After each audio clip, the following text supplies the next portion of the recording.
정책 겉과 속을 들여다보는 정치훈 시작합니다. 오늘은 김상일 정치평론가, 강전의 국민의힘 대변인과 집중 분석해 보겠습니다. 두 분 어서 오세요. 안녕하세요. 국민의힘이 후보직에서 물러난 강선우 의원을 향해 의원직 사퇴까지 촉구하고 나섰습니다. 강선우 의원에 대한 징계안을 국회에 제출했는데요. 이런 가운데 민주당 박찬대 의원은 국민의힘 의원 45명의 제명 촉구 결의안을 발의한다고 밝혀 눈길을 끌고 있습니다. 영상으로 보고 오시죠.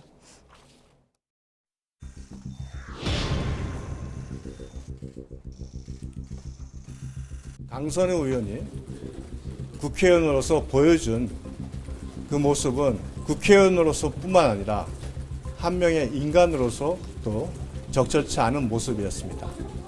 보좌관을 사실상 머슴 부리듯이 하는 모습을 보여주었습니다. 이런 강선우 의원에게는 의원으로서의 자격이 없다고 판단했기에 국민 여러분,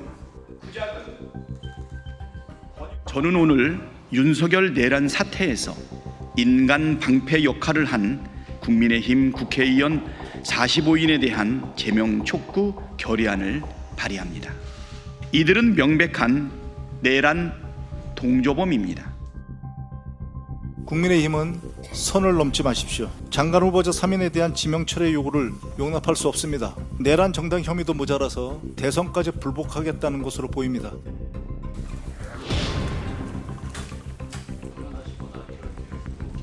야당을 아예 말살해 버리겠다는 선언입니다. 더불어민주당의 전당대회 과정에서 경쟁을 하고 있던 정청래 의원에 비해서 상대적으로 약세인 것으로 지금 드러나니까 강공을 취하기 위해서 네, 국민의힘 의원들이 강선우 의원의 징계 요구안을 제출했습니다. 그러니까 장관직뿐 아니라 의원직도 안 된다는 공세 수위를 넓히고 있는 거예요. 네, 기본적으로 이것은 정쟁을 위한 것이라고 저는 봅니다. 정말로 갑질이 문제가 됐다면 국민의힘 내부에서 갑질이 있는지 없는지를 먼저 조사해서 일관된 기준으로 일관되게 갑질이 있는 모두를 재단을 해가지고 징계를 하는 것이 맞겠죠. 근데 강선우 의원을 콕 찍어서 이렇게 한 이유는 그냥 정쟁을 위해서 하는 거예요.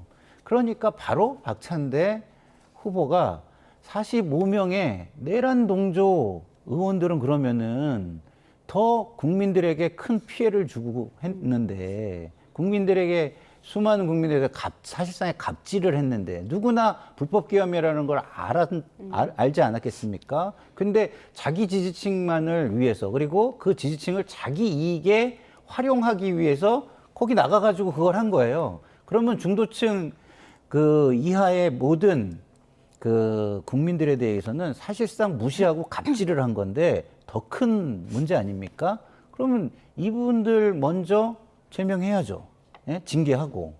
그렇기 때문에 이런 걸 가지고 하려면 국민들이 지지해 줄 만한 상황을 만들어서 해야지 이런 식으로 하면 오히려 역풍이 될 가능성이 많고 과유불급이다라는 말씀을 드리고 싶습니다. 예, 정쟁을 위한 과유불급이 될 수 있다라고 말씀을 하셨습니다. 네, 징계안 제출 요구에 대해서 분석해 보고 있었습니다. 박찬대 의원이 지난 겨울 한남동 관저에 갔던 국민의힘 의원 45명에 대해서 인간 방패라고 하면서 제명 촉구 결의안을 냈거든요. 근데 국민의힘 대응을 보면은 전당대회용 아니냐 이렇게 반박하고 있어요. 어떤 의미죠? 그렇죠. 박찬대 의원이 이번에 강선우 후보자의 자진 사퇴를 촉구하는 메시지들을 내기도 했고 그동안의 전당대회 과정에 있어서 정청래 후보가 좀 더 강성적인 모습들을 보이면서 지금까지 뭐 2군데밖에 아직 결과가 나오지 않았습니다만 거의 더블 스코어 차이로 이기고 있거든요. 그렇기 때문에 지금 강선우에 대해서 함께하지 못했었다라는 것에 대해서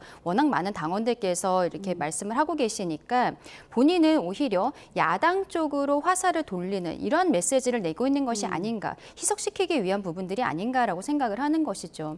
실질적으로 지금 저희 국민의힘에서 강선우 이제 의원이죠. 의원에 대해서 어떠한 징계 징계를 요구한다고 하지만 이것도 실제로 진행이 되기는 좀 어려운 부분들이 있습니다. 국회에서는 윤리특위 자체가 구성이 되어 있지 않은 상황이고 만약에 구성이 된다라고 해도 이게 본회의에 올라가서 제적의원 3분의 2 이상의 찬성이 있어야 되는 거거든요. 그러니까 200명 이상의 찬성이 있어야 되는데 이게 현실적으로 조금 어려운 부분이 있어서 시청자분들 기억하시겠지만 이준석 의원에 대해서도 국민청원으로서 그 징계를 해달라, 제명해달라라는 것이 굉장히 많이 올라왔습니다만 이게 처리가 되고 있지 않은 겁니다. 근데 이거는 어쨌든 박찬대 의원은 그 경선 과정에서의 좀 선명성 같은 것을 보여주기 위한 것이라고 생각을 하고 저희가 강선우 의원에 대해서 징계를 요청하는 것은 조금은 다른 결입니다. 왜냐하면 이 과정이 잦은 사태가 좀 늦어지다 보니까 민주당의 지도부가 강선우 후보자를 감싸는 모습들을 보였었거든요.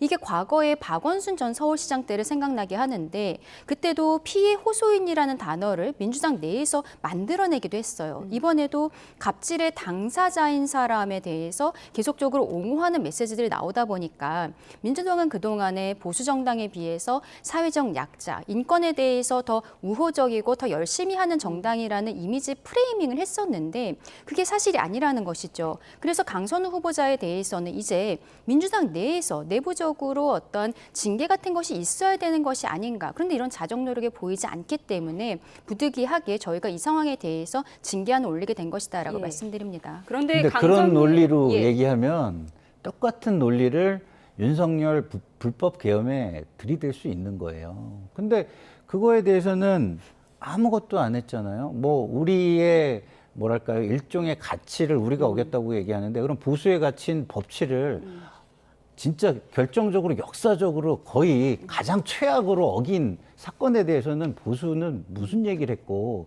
그들에 대해 무슨 징계안을 이야기했나 그걸 따져본다면 그게 훨씬 큰 문제인데 여기에서 굳이 강선우 징계안을 내는 거는 그냥 정쟁을 하자는 거예요. 예. 근데 지금 야당이 세도 약하고 국민 지지도 약한 상황에서 정쟁을 하자고 해봐야 본인들한테 좋을 게 하나도 없다고 좀 보거든요. 전략적으로도 굉장한 패착이다라는 말씀을 드리는 예. 겁니다. 그러나 뭐 강선우 의원 징계안이든 또 국민의힘 의원 45명에 대한 징계안이든 지금 윤리가 없기 때문에 윤리특위가 없기 때문에 논의되지 못하는 상태. 어떻게 보면 보여주기식 아니냐 이런 비판도 나올 수 있는 상황입니다. 그러니까 박찬대 후보한테 좋은 계기를 준 거죠. 예? 정치적으로 뭔가 활용할 소재가 필요했는데 그 소재를 갖다 그냥 바친 거 아닙니까? 예. 그런가 하면 민주당에서는 앞서 말씀하셨지만 강선우 의원을 윤리위에 제소한 국민의힘을 향해서 선 넘지 말라며 경고하면서 송원석 비대위원장의 과거 만행부터 돌아보라고 반격에 나섰는데요. 당사자의 반박까지 들어보시죠. 사장의 자신이 자리가 없다라고 하면서 당직자에게 폭언을 퍼붓고 발로 걷어차서 큰 논란을 일으켰던 갑질의 대명사 송원석 비대위원장. 과연 정상과 비정상 이 단어를 입에 담을 수 있는 자격이 있습니까? 저는 반성하고 사과했고요. 그래서 처벌을 받아가지고 탈당도 했고요. 예. 다 했습니다.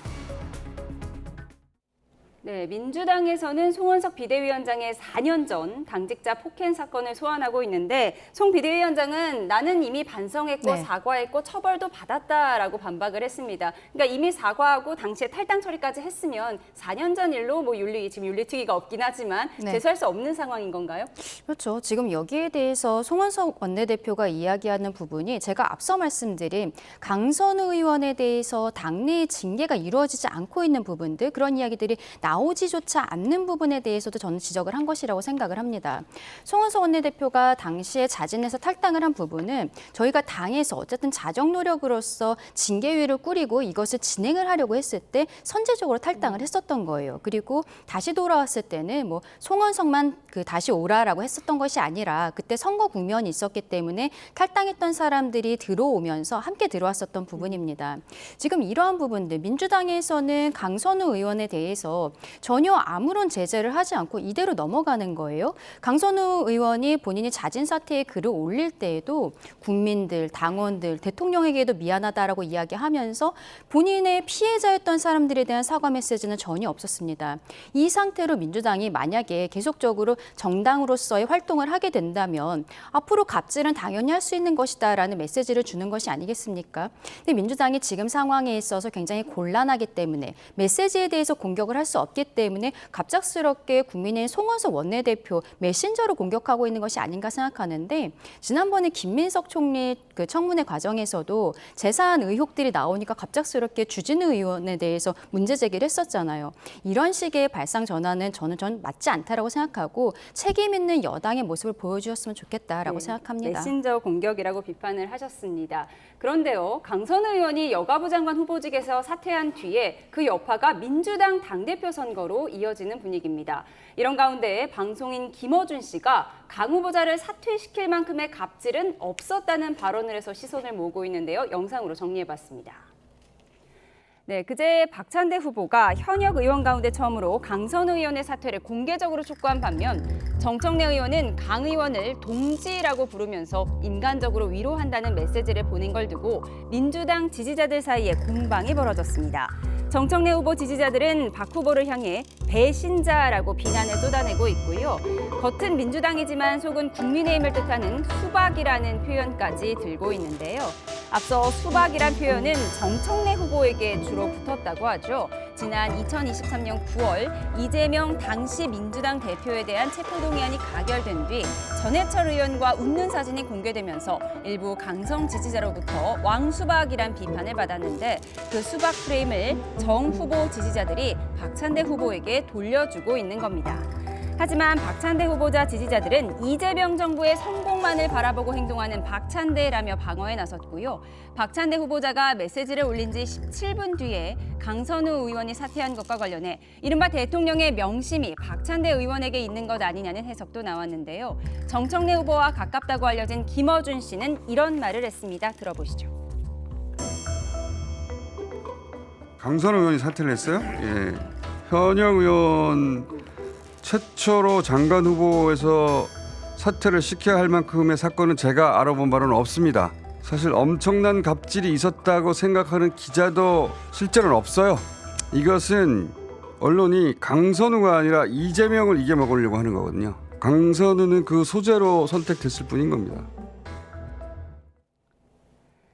네, 언론이 이재명 대통령을 이겨 먹으려고 하는 것이고 강선우 의원이 그 소재로 선택됐을 뿐이다. 이런 이야기입니다. 엄청난 갑질이 없었다고 했던 이 김어준 씨의 발언은 어떻게 보세요? 일단 엄청난 갑질이 없었는지를 얘기하려면 그 객관적인 상황을 이야기해야 돼요. 저렇게 선동하듯이 얘기하면 안 되고 언론이 대통령을 이겨먹으려고 했다면 제가 볼 때는 지금 김어준 씨가 대통령을 이겨먹으려고 하는 거 아닌가 생각이 들어요.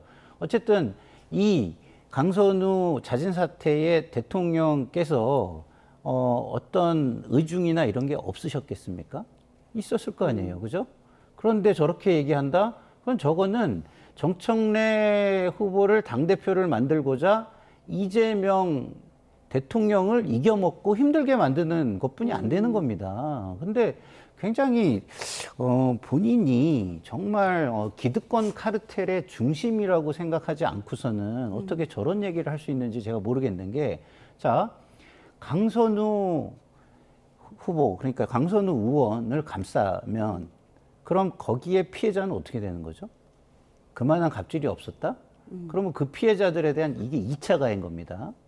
그리고 그걸 갖다가 규정을 하고 기득권 카르텔을 만들어서 사회적인 구조에 또 희생이 되게 하면 그게 3차 가해가 되는 거예요.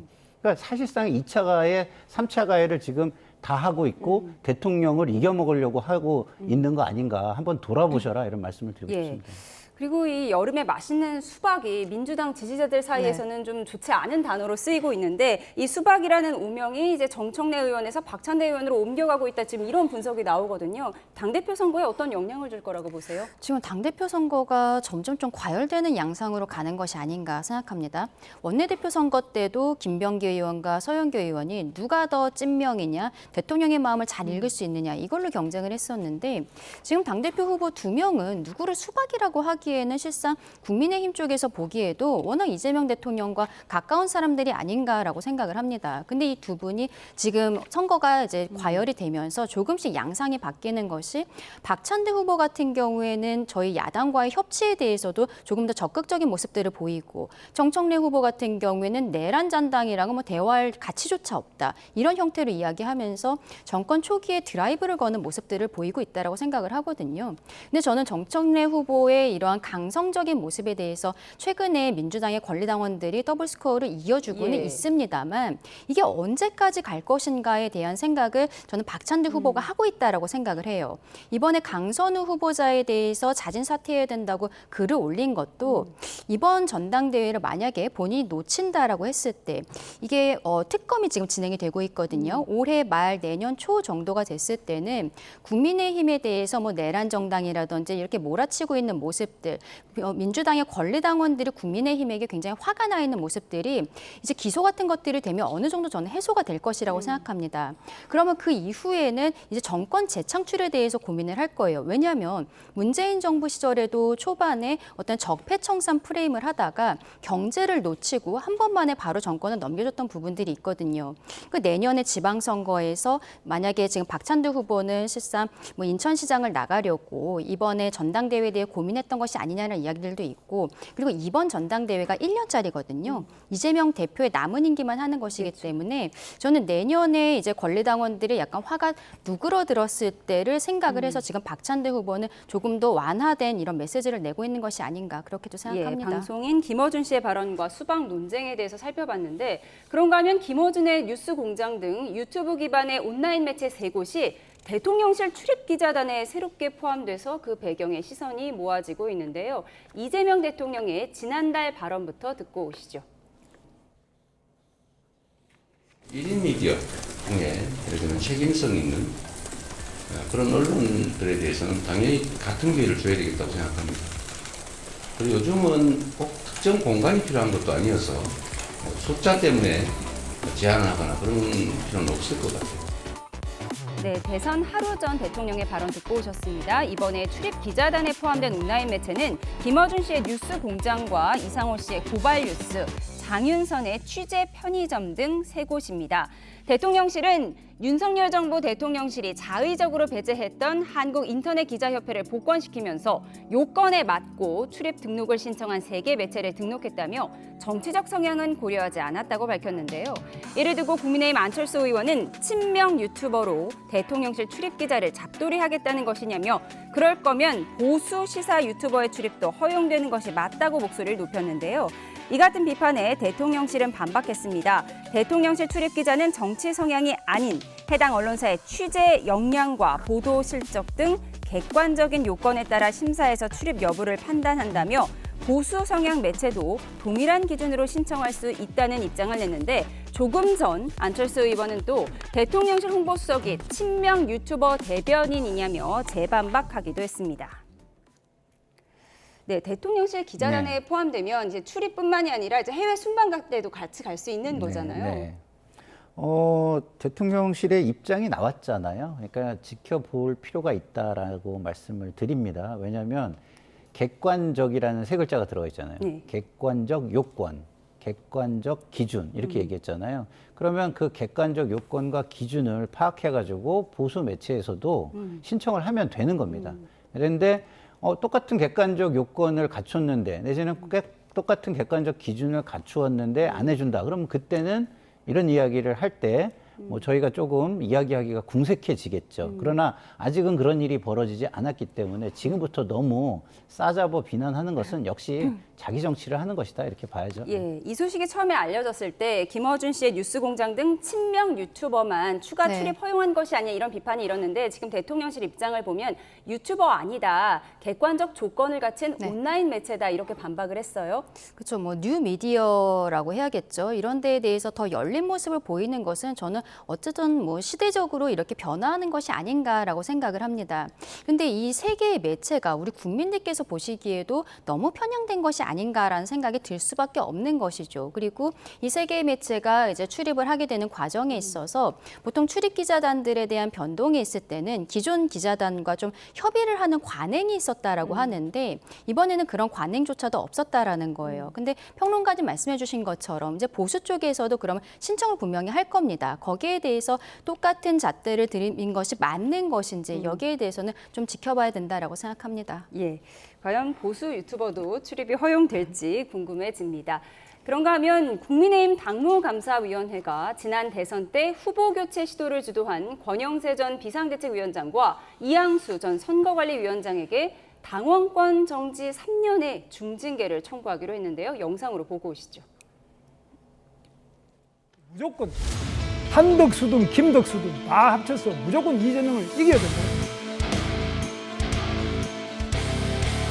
그 알량한 대통령 후보 자리를 지키기 위해서 더 큰 지도자가 되려는 사람이라면 자기 자신을 버릴 줄도 알아야 됩니다. 정당사 초유의 심야 후보 교체 작업이 추진됐습니다. 참 마속의 심정으로 뼈아픈 결단을 한덕수 후보로의 후보 교체를 위한 전당원 투표에서 절반 이상이 부결의 표를 던지며 경쟁력 있는 후보를 세우기 위한 충정으로 우리 당원들의 뜻에 따라 내린 결단이었지만 모든 책임을 지고 제가 물러나겠습니다.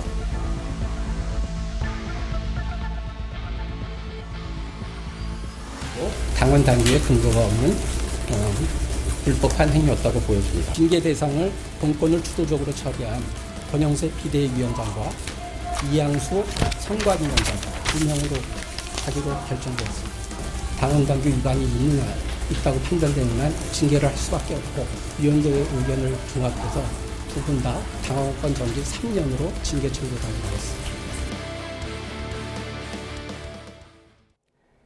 네, 지난 대선을 앞두고 한밤중에 벌어진 후보 교체 사태를 당원 당규상의 불법으로 보고 권영세 당시 비상대책위원장과 이양수 사무총장에게 당원권 정지 3년이라는 중징계를 청구하기로 했어요. 네. 상당히 무거운 징계죠? 그렇죠. 일단 기본적으로 지금 당의 혁신 작업을 하려는 쪽이 있는데 그 혁신 작업을 하는 쪽에서는 조금씩 하나씩 둘씩 단계적으로 그 혁신 작업을 추진해 가려는 시도가 존재하는 거 아닌가 이런 생각이 들고요. 저런 부분들이 내부에서 이제 좀 논란이 생길 수 있는 부분이 좀 아쉽고 안타깝긴 하지만 방향에 대해서는 제3자, 지켜보는 제3자로서는 어쨌든 저런 어떤 개혁의 작업, 쇄신의 작업들이 잘 됐으면 좋겠다. 그래서 중도층의 지지를 받을 수 있는 정당으로 새롭게 나서 견제 세력으로서의 야당의 역할을 해줬으면 좋겠다. 이런 생각을 합니다. 예. 당시에 쌍권 지도부에 대한 네. 비난이 있었는데 권영세 전 비대위원장에 대해서는 이렇게 징계 청구가 들어왔는데 권성동 당시 원내대표는 빠졌어요. 왜 그런 거죠? 지금 당무감사위원회에서 이야기하기로는 권성동 원내대표의 그 당시의 역할이라는 것이 다른 비대위원들과 별 다를 바가 없었다라고 이야기를 하면서 다른 비대위원들에 대해서도 지금 징계하겠다는 건 아니잖아요. 그래서 권영세 비대위원장과 당시 사무총장이었던 이양수 의원이 2명에 대해서만 당원권 정지 3년에 대해서 지금 뭐 의결한 것처럼 말씀하시지만 실질적으로 절차는 그렇지는 않고 당무감사위원회에서 이 결과를 윤리위로 보낸 다음에 당 윤리위에서 저 실제로는 좀 구체적인 징계 결과를 도출을 해내게 되는 것입니다. 근데 이 부분이 지금 말씀하신 것처럼 국민들께서는 당시에 권성동 의원도 그 나름대로 그 중추적인 역할을 했었던 것이 아닌가라고 많이들 궁금해하시는 부분들이 있는데 어쨌든 당무감사위에서 사실관계를 조사하니까 그 정도는 아니었다라고 생각을 한 것으로 보이고요. 지금 여기에 대해서 권영세 전 비대위원장이 굉장히 문제 제기를 하는 글을 SNS에 올렸기 때문에 타당적 결정이다 이렇게 네, 일단 뭐 반발하고 윤리위 있습니다. 결과가 나온 다음에 되겠습니다만 아마 뭐 소송이라든지 이런 것들도 불사하게 되지 않을까 싶습니다. 당원권 정지 3년이 되면은 윤리위 결과가 나오고 그 다음에 3년이기 때문에 다음번 그 총선에서는 국민의힘의 간판을 달고 달고 출마를 할 그렇죠. 수가 없는 2028 것이거든요. 년이니까요. 그렇다면 이 2명의 의원들 같은 경우에는 아마도 소송까지도 가게 되지 않을까 생각합니다. 네, 결국 당 윤리위 결정을 거쳐야지 이제 그렇죠. 확정이 되는 건데 현재 윤리위원장이 권영세 의원이 임명한 여성원전 판사잖아요. 이 시간에 저기 같이 맞은편에 출연하셨죠. 앉아서 출연하셨던 분이죠. 굉장히 좀 합리적인 분으로 저는 생각하고 있는데 어떤 결정을 내리실지 좀 지켜봐야 되겠다 이렇게 생각을 하고요. 지금 형평성 이야기를 하는 것이 맞는지는 전 잘 모르겠는 게 그렇게 얘기하면 모든 사람을 한꺼번에 다 골라내 가지고 한꺼번에 징계를 하거나 이래야 된다고 봐야 되는데 그렇게 하면 오히려 쇄신 작업은 더 어려워질 거예요. 이렇게 좀 상징적인 것들을 계속 배치를 함으로써 그 피해를 최소화시키는 방식이 오히려 당으로서는 맞지 않는가 이런 생각을 하기 때문에 이것을 형평성을 계속 제기하는 것은 결국은 쇄신을 하지 않겠다는 어떤 저항이자 물타기가 될 가능성이 굉장히 높아진다 이런 말씀을 좀 드리고 싶습니다. 예, 혁신 방향이라든지 이런 것들에 대해서는 당연히 동의를 하고 있습니다만 또 오늘 당무감사위원회에서 김문수 전 장관에 대해서는 아무것도 하지 않겠다라는 결정을 내렸다라고 밝히고 단일화를 있거든요. 번복한 것에 대한 책임은 묻지 거기에 않겠다라고 대해서는 지금 했죠. 당내에서의 뭐 처벌을 한다라거나 이럴 수는 없다라고 하는데 근데 권영세 그리고 이양수 이 두 분의 입장에서 보았을 때는 그동안에 김문수 후보가 당시 후보가 김덕수라는 표현을 쓰면서 한덕수 후보와의 단일화를 굉장히 강하게 주장을 하는 부분들이 있었고 그렇기 때문에 근데 이제 이분이 나중에 입장을 번복을 하다 보니까 어쩔 수 없이 이제 본인들은 새벽에 이런 상황들을 진행하게 되었다라고 이야기를 했거든요. 그리고 그 이전에 당원들의 투표를 했었는데 당원 투표에서도 단일화가 필요하다라는 것이 압도적으로 나온 부분들이 있었습니다. 그리고 김문수 당시 후보가 이 과정에 있어서 가처분 신청을 법원에 2차례를 했었는데 이게 다 기각이 되면서 정당에서의 재량권 이런 것들에 대해서 굉장히 높게 평가하는 결과들이 나왔었거든요. 이게 결국에는 저희 당원에 있는 내용에 대한 해석, 이 해석이 어디까지 될 것인가의 문제이고 이게 제가 앞서 법원까지 갈 것 같다, 소송할 것 같다라고 말씀드린 것이 이 해석의 문제는 법적인 문제가 될 수 있기 때문에 이것을 지금 당무감사위원회에선 결론을 내렸습니다만 윤리위에서 선뜻 지금 당원권 정지 3년으로 다시 결정을 내릴 수 있을지는 조금 의문이라고 말씀드리고 싶습니다. 근데요, 그 부분에 대해서는 저는 이 부분을 짚지 않을 수 없어요. 자, 법원에서 그렇게 손을 들어줬지만 당원들은 마지막 투표에서 이 당무 행정을 주도한 사람들을 심판했어요. 그럼 이 당원들의 정치적 심판에 대해서는 책임을 져야 되는 거 아닙니까? 그 책임을 물론 비대위원장 사퇴로 졌다고 본인은 얘기할 수 있을지 모르지만 그렇게 책임지기에는 너무 역사적으로 근거를 남겨서 일벌백계 할 수 있는 책임은 아니다라고 판단할 수도 있는 겁니다. 그런 측면에서도 저는 봐야 하지 않을까 싶습니다. 예, 권영세 전 비대위원장에 대한 당원권 정지 3년 징계 요청 소식까지 짚어봤고요. 한편 극한 대립을 이어가는 여야, 한미 재무통상 분야 2+2 장관급 회담의 연기를 두고도 충돌하는 모습인데요. 여야 목소리 듣고 오시죠. 저는 무엇보다도 이 국민의힘의 태도에 대해서 파렴치하다고까지 얘기했던 이유가 뭐냐면 이 항상 뭐 한미 동맹을 가장 중요하게 생각한다. 외교에 있어서 중요한 건 국익이다. 이렇게 얘기해놓고서 지금 오히려 이걸 내부적인 어떤 정치 투쟁의 공세로 삼으려고 하는 거잖아요. 네, 이에 대해 송원석 국민의힘 비상대책위원장은 민주당이 야당이었을 때 정부를 욕했는지 아니면 우리를 도와줬는지 한번 반추해 보시기를 요청드린다고 했고요. 이어서 홍영천 당협위원장의 목소리도 들어보시죠. 미국 정부로부터 투명인간 취급을 받고 있습니다. 72년 한미동맹 역사에서 이렇게 철저하게 패싱당한 대한민국 정부는 본 적이 없습니다. 네, 송원석 비대위원장은 이재명 대통령식 쉐쉬 외교가 외교 고립으로 돌아오고 있다 이렇게 비판 수위를 높이고 있는데 어제 2+2 회담이 바로 직전에 이메일로 미국에서 일방적으로 취소 통보를 했잖아요. 이 상황에 대해서 지금 책임 공방이 벌어지는 거예요. 그렇죠. 미국에서 외교적 결례를 저희에게 대놓고 하고 있다라고 생각을 합니다만 이 과정에 있어서는 이재명 정부가 과연 준비가 되어 있었던 것이 맞는가 여기에 대해서 의문을 제기할 수밖에 없는 것이죠. 대선 결과가 나오기 전에도 한덕수 전 국무총리 그리고 저희 경제부총리 이런 쪽에서 미국과의 협상 같은 것들을 진행을 할 때 지금 미국과의 협상은 다음번 정부에다 넘겨야 한다라고 하면서 아무것도 하지 말라고 민주당이 너무 강하게 이야기했었던 부분을 기억하지 않을 수가 없습니다.